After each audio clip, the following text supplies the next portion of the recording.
guys, welcome back. Today we are talking about finances with Lereng. I'm just adding a comment so that whoever joins knows what we're talking about. Okay, as we wait. Okay, so what I'm going to do is I'm going to introduce her first, and then I'm going to ask her to join the live so that it's not a bit weird. So hi guys, welcome back to my channel. Welcome back to the Mentorship Corner. My name is Sibiya Nomthandazo. If you are joining us for the first time, please do subscribe so that you can join the Mentorship Corner family. So today we are having a guest. Her name is Lereng Morane. I could be pronouncing her surname wrong, but her name is Lereng. She is a financial advisor, a pilot, and a forever living business owner. So today we're going to be talking to her about finances. So I'm just going to wait for her to request to join the live, and then we can start the conversation.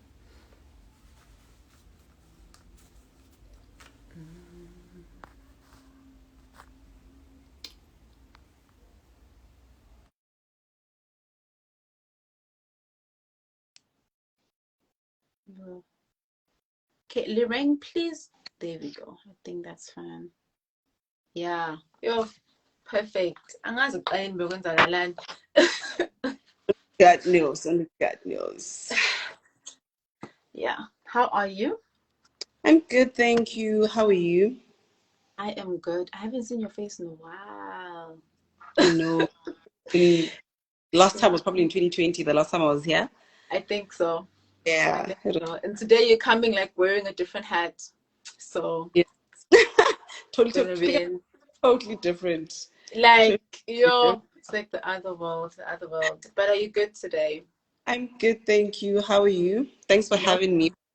All good. I'm all good. And thank you for being available. I know you're very busy, which is why, guys, we couldn't do this on a Sunday or Thursday because, yeah.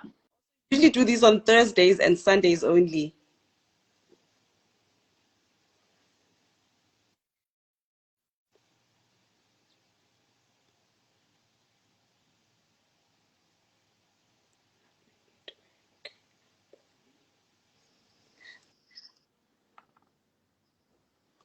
Sorry. Wait. I can't hear you now.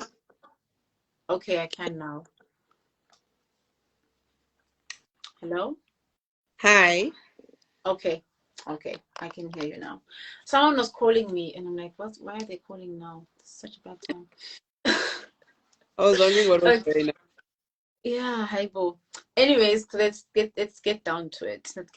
So first, I'm gonna do 2 icebreaker questions. So it's just 2 random questions, just to get the conversation flowing, and then we'll jump into the financial space because, yeah, I know as women we generally do not like to talk about money. I feel like as a people, nje, asithanda ukukhuluma ngemali. Yeah, personal. Too personal. Too personal. So question number 1 is, what is the first thing you did this morning when you woke up? I brushed my teeth. Nice. Nice. That's good. Well, the first I Okay. brushed my teeth. Great. And then the second one is, what are you grateful for? What's the one thing you're grateful for today?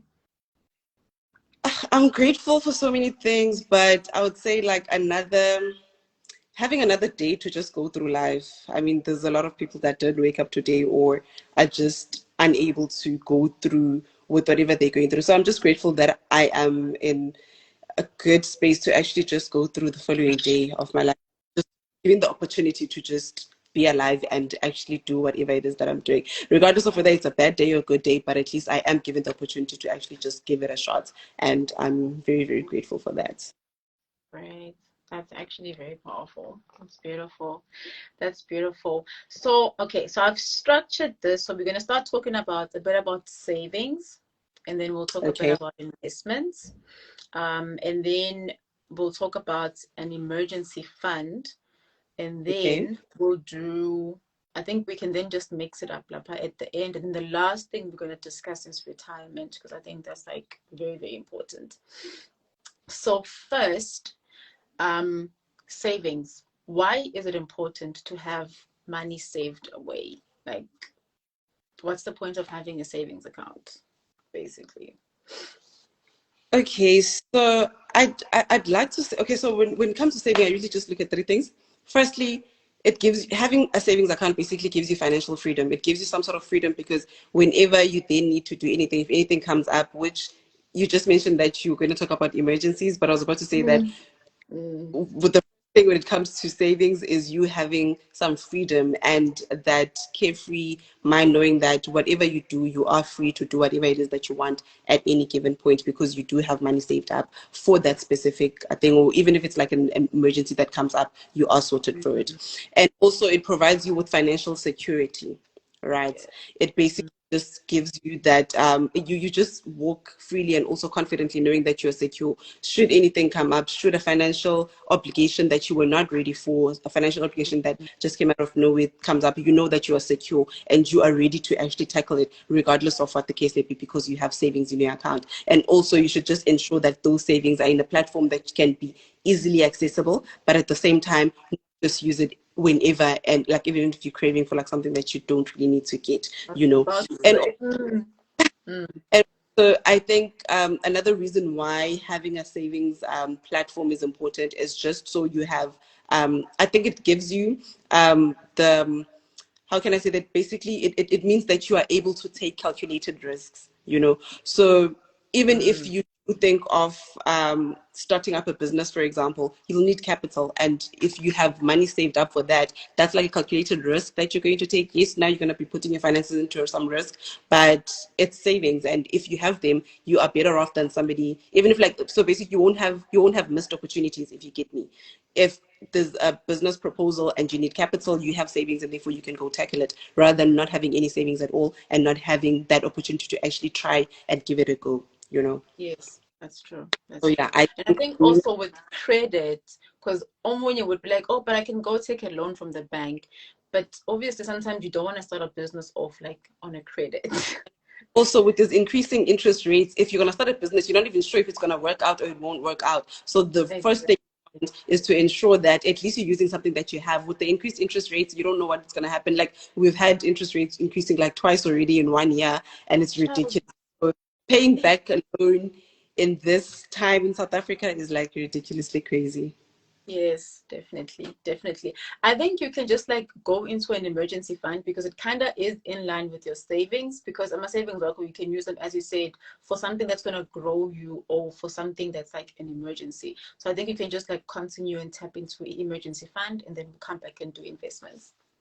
Okay, so basically, when you save, as I said, that it's basically just for you to it for three things: freedom, financial security, as well as so that you are able to take calculated risk. So I know it's very hard to save without having a goal. It's easier to save towards a goal when you know that. Listen, at the end of this year, I want to have at least like 100,000 in my account. Then it's Mm. just easier to save. You know exactly that on a monthly basis, I'm going to be saving this amount on a monthly basis. Yeah. But now, having savings just for the sake of savings is very difficult because without a goal, it's really, really hard to save. But Yeah. also, so when you're saving in an emergency account, it's usually advisable that you at least have 6 months worth of savings that are equal to what you're earning per month, basically. So that in whatever that happens, for example, say you lose a job or you get into like medical expenses. So if something major comes up, you are able to um, keep going regardless of the fact that maybe you are unable to have a certain income. So emergency accounts is basically important in the event that something happens and it is out of your control and you need an income, and it should be an account that is easily accessible, even if it's like a different account within the very same bank account, but something that you if at 12 midnight you need some money to get somewhere, then you basically just tap into that account. It's like really, really important, more than actually savings an account whereby maybe you have like a 30-day notice or you have a 7 day. Mm. You basically Mm. need to readily accessible to you, in as much as you won't really have a goal. Like it's unlike saying I'm saving for a trip. You know Yeah. exactly trip is going to cost me, say, 20,000, it's going to cost me 5,000, whatever the case may be, then you have that goal. Whereas an emergency account, you're basically just saving for whatever the case may be. Like, it could be anything. Like, it could be a medical expense. It could be you needing transport. It could be anything, a family member needing like some sort of finances. So basically, it's just you saving towards whatever risk that may happen that might need you to get into it immediately, basically. Oh, got you. 6 months. Okay. Looks like Umuntu has a lot of work to do.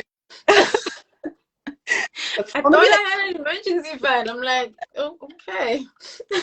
Even if it's like 50% of what you're getting on a monthly basis, then then it's good enough. Basically, if you were told that you are out of a job right now, would you be able to still cover your expenses for the next 6 months at least while you're trying to find your feet? That's what I would say.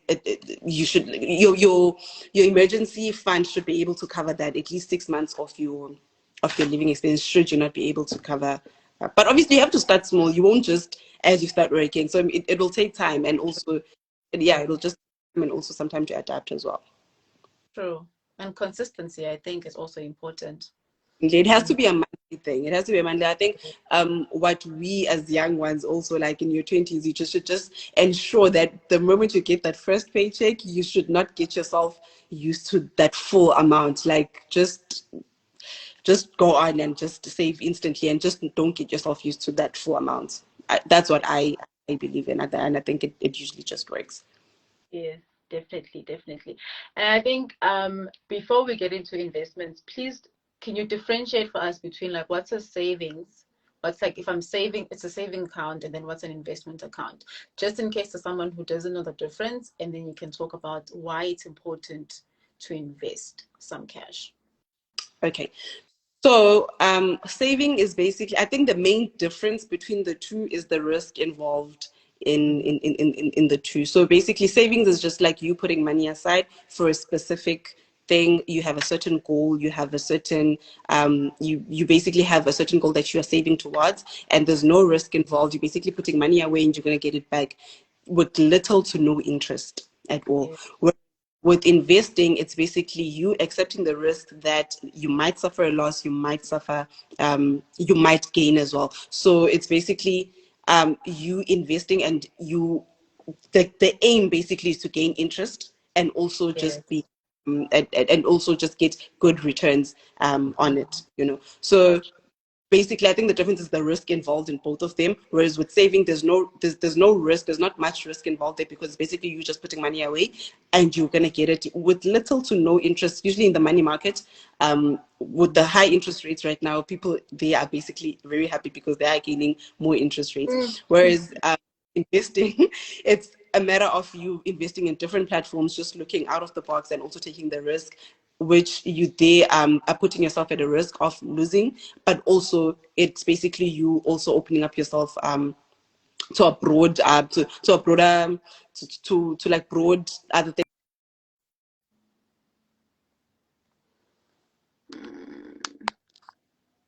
Happened there. Guys, while we're waiting for her, I think if you've got questions, please leave them on the question section so that we'll be able to tackle them after. Okay, you got cut off there.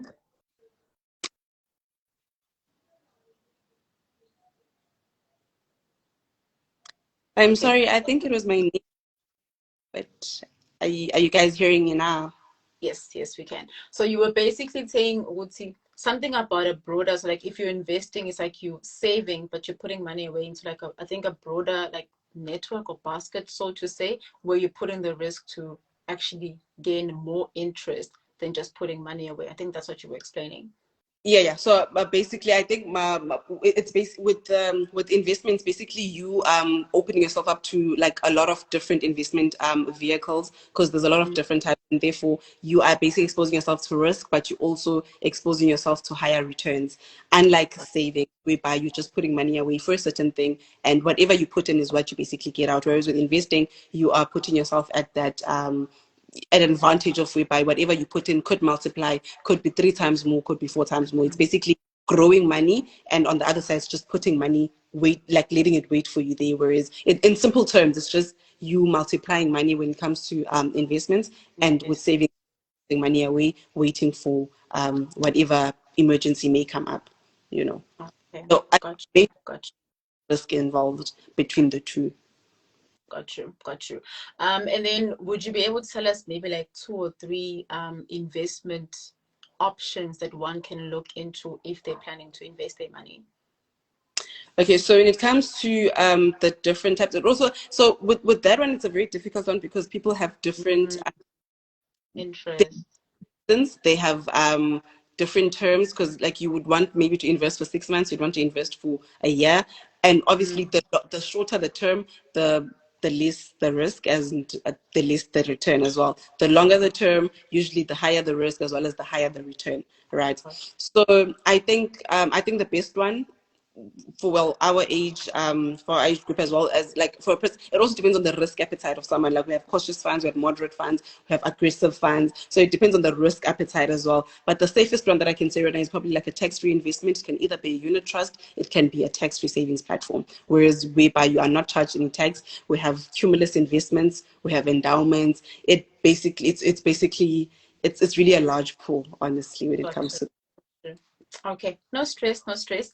So let's touch on I think I don't want us to touch on life cover because I don't think it's like too important because we're just dealing with my thing is in the 20s investments like in our as women, like in our younger age and growing up. I think let's talk about income protection. So I know this worked a lot with COVID and people getting retrenched at work, and people being stopped from working or working half the time that they usually used to work. What is income protection and how does that work?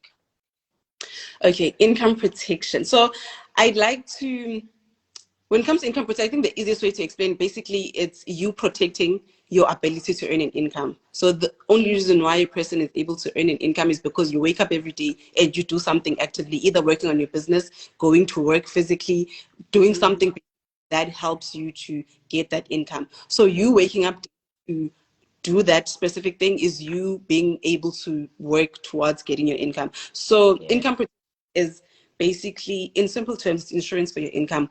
How I'd like to make people understand and also understand the importance of income protection is just making an example with like just two things. It's a car, a house, and your salary or your income, or whatever way you generate your income. Like if you're a business owner, then that.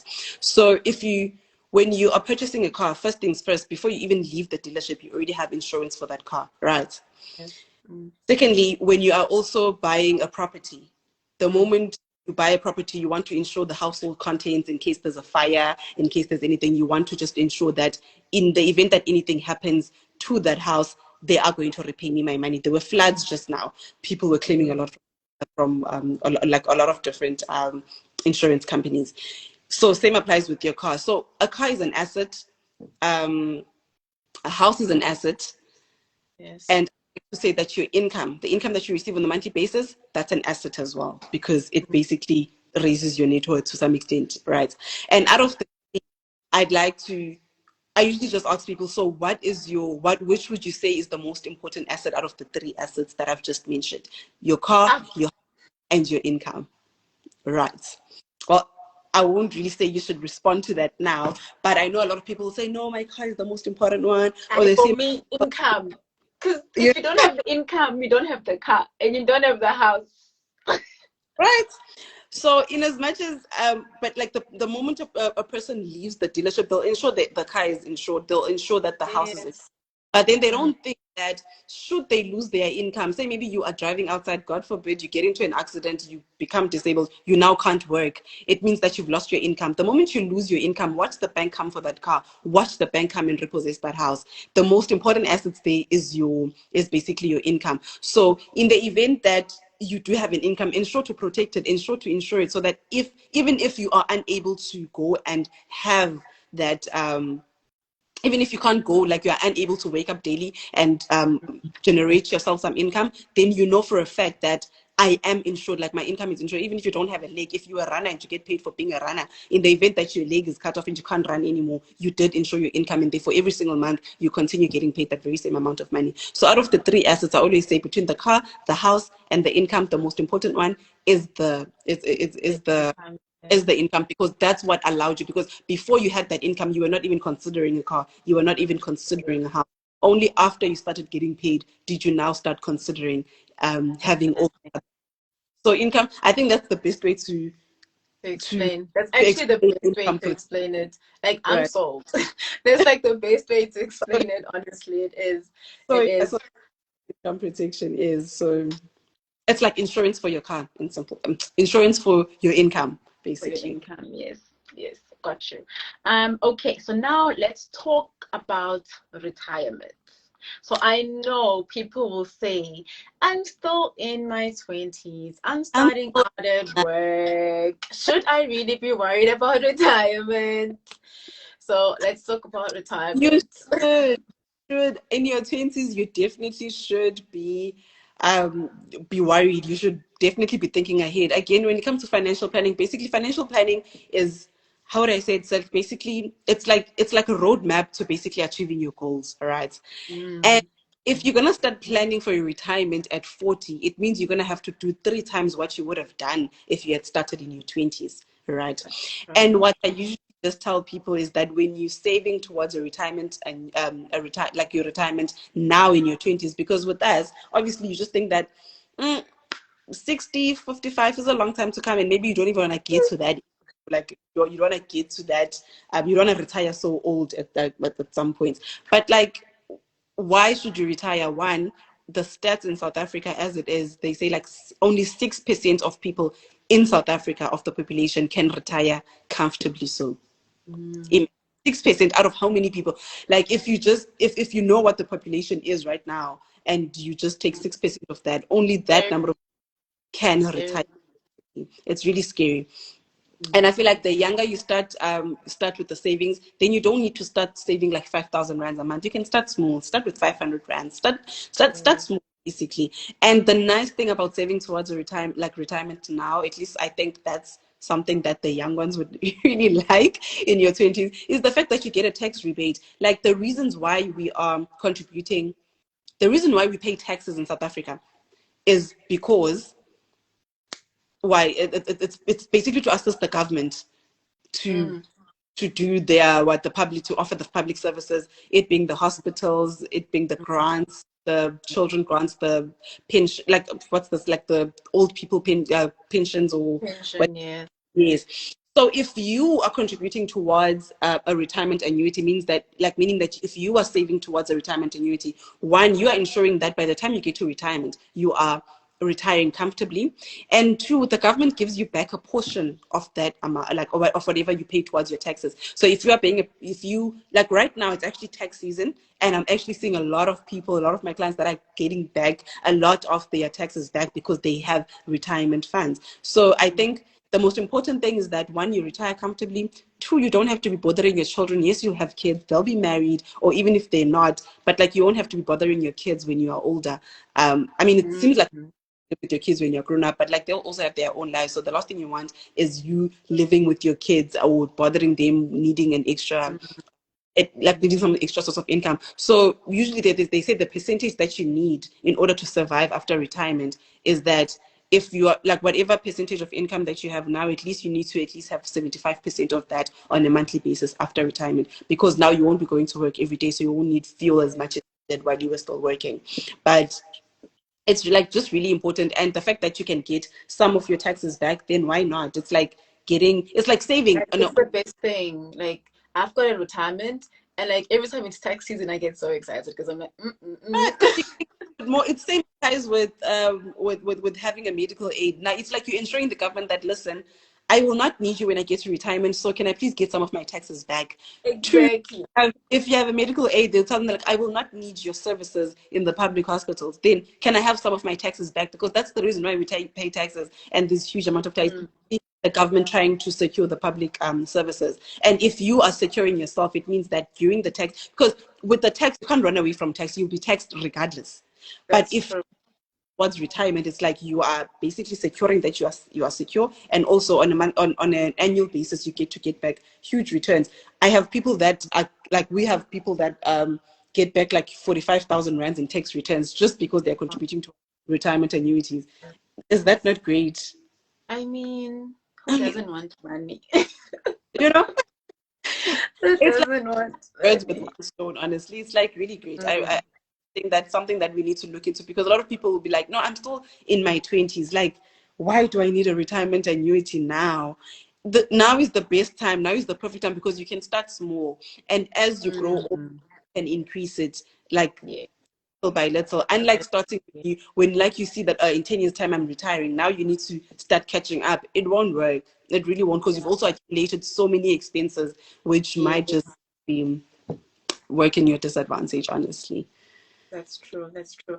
I just want to I want to check if we've got any questions. Of we've covered so many things, so many things, guys. If you've got questions about savings, investments, emergency funds, retirement, please do drop them. There was one person who asked, Uguti, does emergency fund have returns? So in emergency fund, it depends where is your emergency fund. For example, it could be a tax-free Mm, savings platform, it could be a unit trust, it could be in your savings platform. So the mm, purpose of an emergency fund, we see it as a savings platform, right? So basically, if it's in a tax-free savings platform, like say maybe tax-free savings account, you can it won't have much return, but if it's in a money market, it will get, so just see it as a savings account, putting money away for a specific emergency. So it can't be in an investment, so it won't get much returns, but you can get returns depending on what platform you use. If you're using tax-free savings account, you will get returns. Unit trust, you will get returns. But if it's in your bank account, like your normal day-to-day current account, it won't be much returns unless you ask them to put in a specific account within the bank. Then then it could get returns, but there also it won't be much, because they can't put it away, because now you might need it at 12 p.m. Who you gonna contact? You need to, right? Got you. Yeah. Got you. Perfect. Okay. So before we go to other questions, let's talk about budgeting. I know Okay. we hate this. I know, like, when I started, like, I remember, like, you spoke about when you're getting your first salary, you must just like the full amount.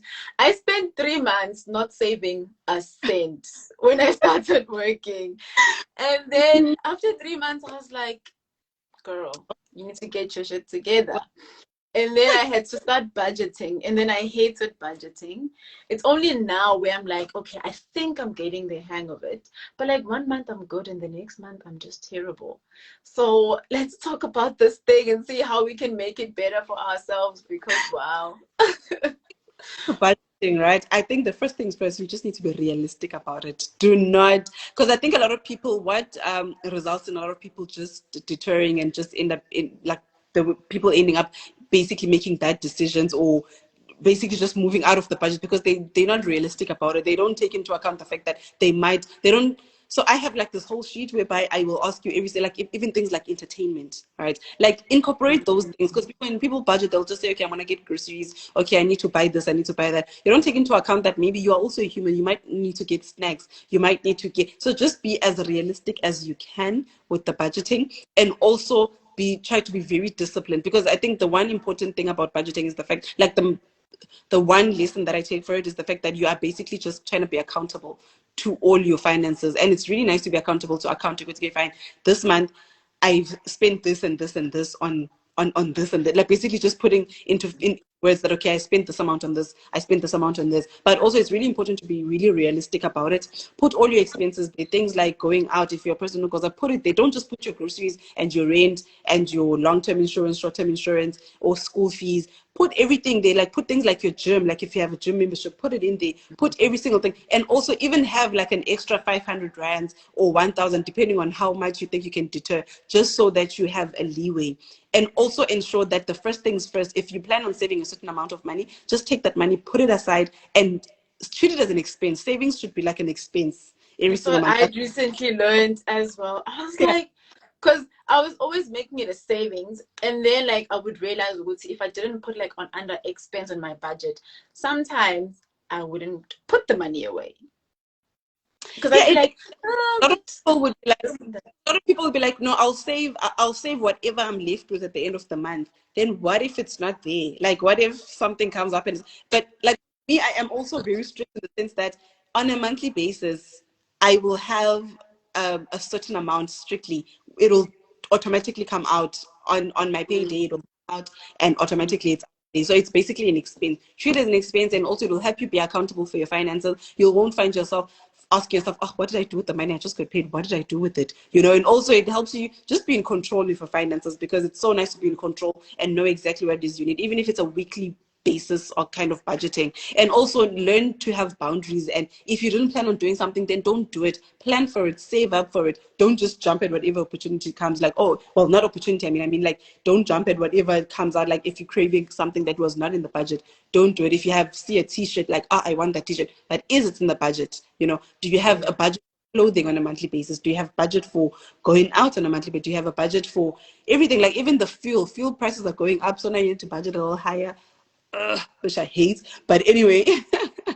But anyway, it's something that, like, that just has to be there on a monthly basis, and it does help. It just helps you be in control, and it also helps you just have, yeah, I think the preferred is like having control over your finances, and just being able to keep accounts, be accountable, and yeah, and I think it's just really, really helpful. Yeah, yeah.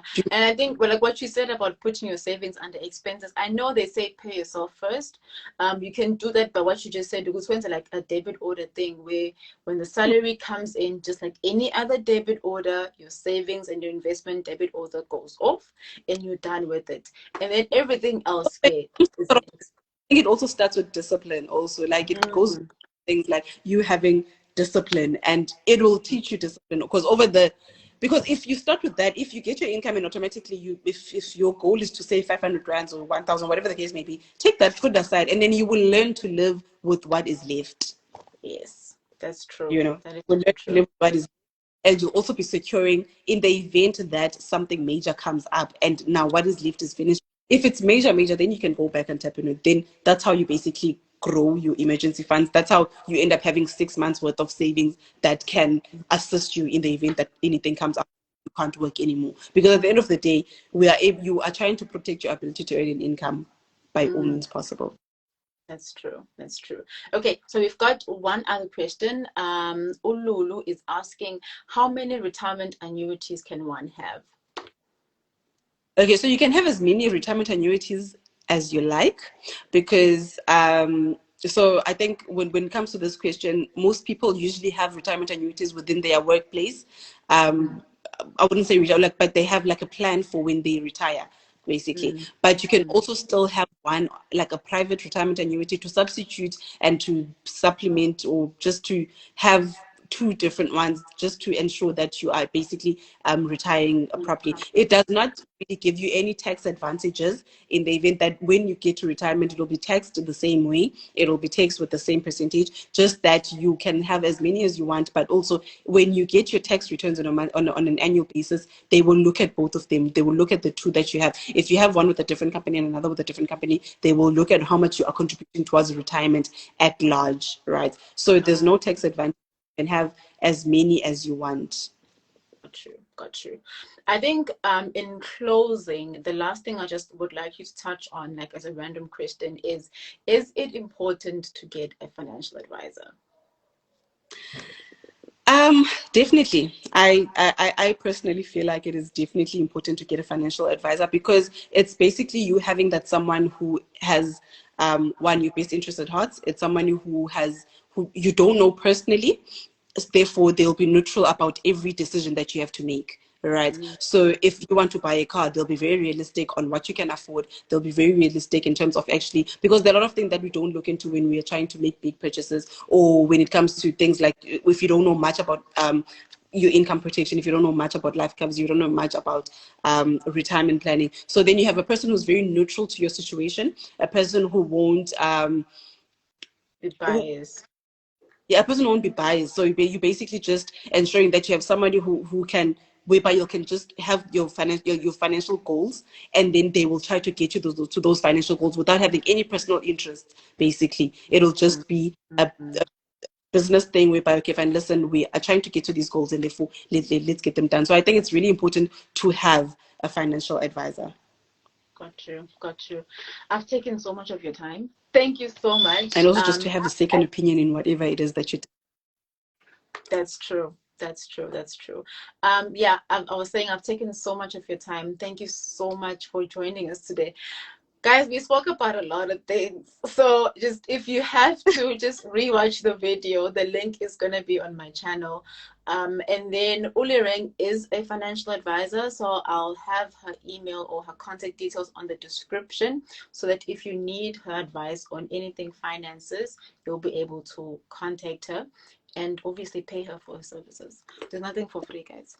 Anyways, thank you so much for joining. Thank you for making the time. Thank you Yeah, for having me. Thank you so much for having me. awesome. I don't think we've got any other questions, so enjoy the rest of your evening and bye, guys.